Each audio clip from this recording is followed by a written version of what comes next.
में गरीबी में पड़े रहो। लेकिन आपके नेता भी तो इन मुद्दों को नहीं उठा रहे हैं। आपके नेता भी तो इन मुद्दों को नहीं उठा रहे ना। आपके नेता भी जिन्ना को लेकर आते हैं, आपके नेता पाकिस्तान को लेकर आते हैं, आपके नेता लोगों में ये डर फैलाते हैं कि अल्पसंख्यकों के दुश्मन है बीजेपी। तो ये तमाम बातें तो आपकी पार्टी, आपके नेता भी सभाओं में कर रहे हैं। अरे सुन तो लीजिए, अरे आप थोड़ी देर चुप तो ये मुझे बोलने दीजिए। बीजेपी प्रवक्ता बोला था, आप चुप थे, मुझे बोलने दीजिए। थोड़ा सा आप इंसानियत दिखाइए। अब मैं आपसे बोलता हूं, योगी जी सुबह उठ के उनका ट्वीट कैसा होता है सोचिए। उत्तर प्रदेश के मुख्यमंत्री जनता की चिंता नहीं करते। उनको सुबह से लेकर शाम तक पाकिस्तान जिन्ना जिन्ना, पाकिस्तान गन्ना नहीं, गन्ना किसानों की बात नहीं करेंगे कि गन्ना यहाँ पे 4.5 उसकी बात नहीं करेंगे। किसान आत्महत्या कर रहे हैं उसकी बात नहीं करेंगे। 700 किसानों की मौतें होगी उसकी बात नहीं करेंगे। जवाब दीजिए। किसान के परिवार बर्बाद हो गए उसकी बात नहीं करेंगे। कोविड काल में लाखों लोगों की मौतें हो गई आपकी नाकामी की वजह से, ऑक्सीजन की कमी से, आपके हॉस्पिटल में बेड की कमी से, उस पर बातें नहीं करेंगे। तो ये बताइए कहां के लोग हैं? ये उत्तर प्रदेश के लोग नहीं है जिनकी मौतें हुई कोविड काल में? क्या जिम्मेदारी सरकार की नहीं होती थी कोविड काल में? वाजपेयी जी जवाब दीजिए। रिश्तेदार की मौतें हो गई और आप बैठ के टीवी पे चिल्ला रहे हो। वाजपेयी जी क्या आपके आप मैं पूछता हूं, अरे अनुराग जी जवाब तो ले लीजिए। आ रहे हैं कोविड काल में सबसे बढ़िया मैनेजमेंट किसका रहा? सुनिए तो, कोविड काल में देश में सबसे बढ़िया मैनेजमेंट उत्तर प्रदेश का रहा। विश्व की तमाम सरकारों ने, विश्व की तमाम संस्थाओं ने कोविड काल में योगी आदित्यनाथ को कहा सबसे सफल है। ऑस्ट्रेलिया ने कहा हमें तो योगी आदित्यनाथ। अनुराग जी जवाब तो सुन लिया कीजिए। सुप्रीम कोर्ट, हाई कोर्ट ने कहा कि बहुत बढ़िया मैनेजमेंट किया उत्तर प्रदेश। विश्व की छठी आबादी है, उसके हिसाब से हमने कोविड मैनेजमेंट किया। और आप इस तरह की बात करते हैं। आज योगी आदित्यनाथ की लोकप्रियता से आपकी पुत्रवधू परिवार की वो ठीक है। अनुराग जी आप कॉन्टिन्यूअस बोलते रहेंगे। अनुराग जी यहाँ निबंध प्रतियोगिता नहीं है, ठीक है। हीरो वाजपेयी जी आपको भी 1 मिनट के लिए रोकूंगी। अनुराग भदौरिया, निबंध प्रतियोगिता नहीं है कि आप एक सांस में बोलते ही जाएं। आपने अपनी बात रखी, अपने सवाल रखे, उसका जवाब सुन लीजिए। अगर मैं बोलूंगी तो आप बोलेंगे फिर कि बीजेपी प्रवक्ता है। जिन्ना का मुद्दा किसने उठाया? जिन्ना का मुद्दा किसने उठाया?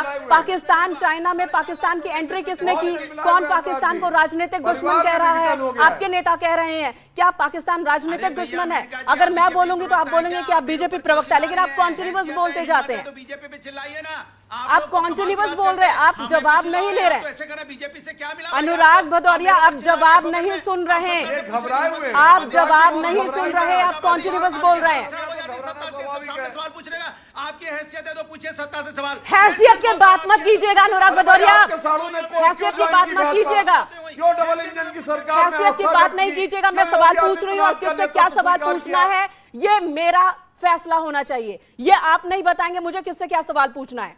और मैं आपसे पूछ रही हूं, आपके सवाल को भी मैंने आगे रखा। आप जवाब सुनिए। जवाब सुनने की आपकी हैसियत है तो सुनिए जवाब। हीरो वाजपेयी, सवाल आपसे भी तो होंगे ना कि आपने 5 साल सरकार चलाई, अपने विकास कामों को गिनाइए। आप कब तक पिछली सरकारों की बात को रखते रहेंगे?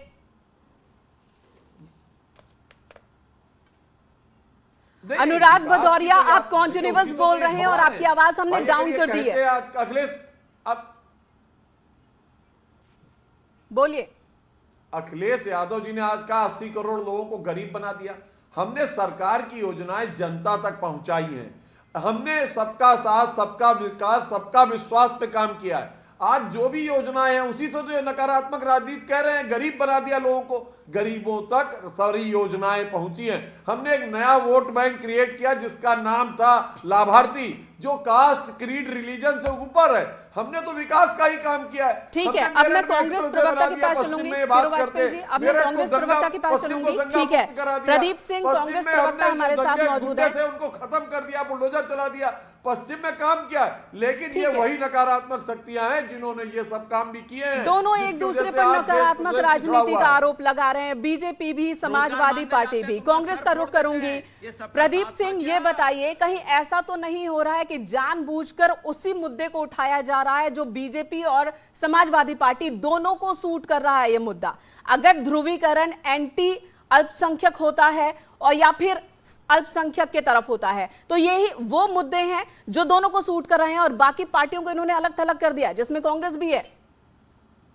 निश्चित तौर पर आपकी बात 100% सही है।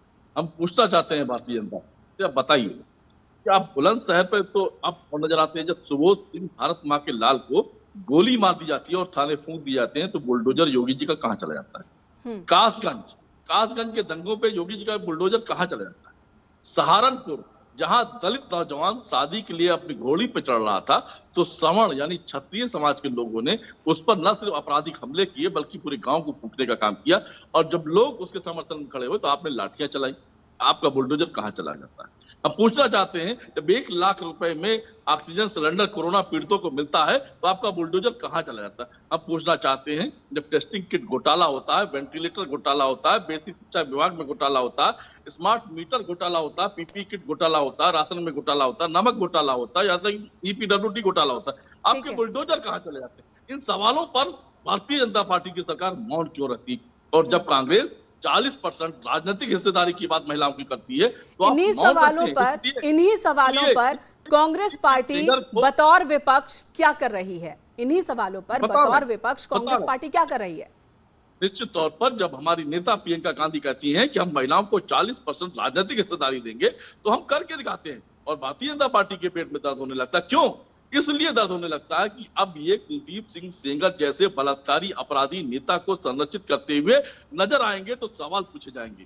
चिन्मयानंद जैसे अपराधी बलात्कारी नेता को संरक्षित करते नजर आएंगे तो सवाल पूछे जाएंगे। साक्षी महाराज जैसे अपराधी बलात्कारी नेता को संरक्षित करते नजर आएंगे तो सवाल पूछे जाएंगे। इनसे पूछे जाएंगे कि आज 50,000 से ज्यादा का इनाम का अपराधी क्रिकेट कैसे खेलता है। इनसे पूछे जाएंगे कि जेल के अंदर रहता हुआ अंतरराष्ट्रीय नाम ब्रजेश सिंह, तो आप इन सवालों को लेकर पब्लिक के बीच जा रहे हैं ना?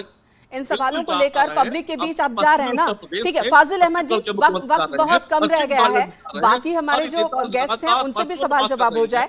फाजिल अहमद जी, ये बताइएगा, क्या वाकई पश्चिमी उत्तर प्रदेश की हम बात करें, ये एक ऐसी जगह बन गई है जहां पर कांटे की टक्कर देखने को मिल रही है? कहा यह जा रहा कि बीजेपी के लिए यह पिच इस बार थोड़ा मुश्किल होने जा रहा है। समाजवादी पार्टी और आरएलडी का गठबंधन, क्या इन्हीं वजहों से वही तमाम मुद्दे उठाए जा रहे हैं जो यहां पर असरदार हो और असल मुद्दे छिप रहे हैं? देखिए मोनिका जी, मैं तो ये समझ रहा हूँ कि चुनाव 2022 में नहीं 2017 में लड़ा जा रहा है। जैसा लग रहा है कि मैं 2017 में चल रहा हूँ। भाई 2022 आ गया, 5 साल सरकार चलाई आपने बहुत अच्छा काम किया, बहुत विकास किया, सब कुछ किया, तो फिर विकास की और अच्छे कामों की बात क्यों नहीं करते? ये बार बार शमशान कब्रिस्तान, इनका दिमाग शमशान और कब्रिस्तान में ही अटका रहता है। मैंने तो कहीं नहीं देखा कि जहाँ कब्रिस्तान की बाउंड्री हुई हो। मुसलमान अपने पैसे से बाउंड्री कराते हैं, सरकार ने कौन सी बाउंड्री करा दी? किस कब्रिस्तान की बाउंड्री करा दी? हमको बता दी जरा। जो भी आज तो सब जगह की कब्रिस्तान जहाँ खाली पड़ी है, जहाँ के मुसलमान गरीब है, वो लोग नहीं कब्रिस्तान की बाउंड्री करा पाते, वो लोग खाली पड़ी हुई है। मुझे तो कहीं नहीं दिखता है कि कब्रिस्तान की कोई बाउंड्री कराया हो। तो ये झूठ अनर्गल प्रलाप ये लोग जो करते हैं, आंख बंद करके के केवल हमारे ऊपर जो है तुष्टिकरण का आरोप लगाते हैं, और मुसलमान कहता है कि वो महसूस करता है हम नौकरियों से चले गए, शिक्षा में चले गए, रोजगार में चले गए, हर जगह पिछड़ रहे हैं। तो इस बार ये मुद्दे रहने वाले हैं या नहीं वोटिंग के वक्त? क्या 2017 की तरह आप बोल रहे हैं कि 2017 का चुनाव लग रहा है मुझे, तो क्या वोटिंग भी वैसे ही होगी? शिशिर चतुर्वेदी के पास चलूंगी। शिशिर चतुर्वेदी जी, ये जो तमाम मुद्दे हैं, जाटलैंड में बात कब्रिस्तान की हो रही है, बात तमंचा की हो रही है, तो इन्हीं मुद्दों पर वोटिंग होनी है। ये जख्म अब भी ताजा है या ताजा करने की कोशिश है? क्या ये सही नहीं है? कब्रिस्तान की बाउंड्री पे सारा फंड लुटाया गया विकास का। क्या ये सही नहीं है? लखनऊ में हज हाउस बनवाएगा विकास के पैसे से। क्या ये बात सही नहीं है कि इमामों को सुविधाएं दी गई? क्या ये बात सही नहीं है कि मुख्यमंत्री कहते थे मुस्लिम कन्याएं ही मेरी बेटियां हैं? क्या ये मुख्यमंत्री होने लायक है केवल जिनको जिन्ना याद आते हैं, पाकिस्तान याद आता है, जिन्होंने उर्दू को द्वितीय राजभाषा बनाया, जिन्होंने कांवड़ यात्राएं रोकी, जिन्होंने रोजा अवतार कराए, जिन्होंने सफाई में विकास के पैसे ठुमके लगवाए, थानों में केवल मुस्लिमों की सुनी जाती थी, उसके बाद जाकर के बात करेंगे। ये मुख्तार एक बार कब्रिस्तान और शमशान दोनों घूम के आ जाए, जाकर देखें क्या हालत है वहाँ के मुसलमानों की। जहाँ गरीब मुसलमान है उनकी कब्रिस्तान की बाउंड्री आज तक नहीं हुई। आप झूठ बात करते हैं, आप विकास की बात नहीं कर रहे, आप जो है ठीक है हीरो वाजपेयी जी, वक्त बहुत कम बचा है, फाइनल कमेंट लेना चाहूंगी आप सबसे। गुजारिश होगी कि छोटे छोटे में आंसर दीजिएगा। हीरो वाजपेयी जी, क्या पश्चिम की लड़ाई बहुत मुश्किल हो रही है कि तमाम हथियार इस्तेमाल कर देने पड़े?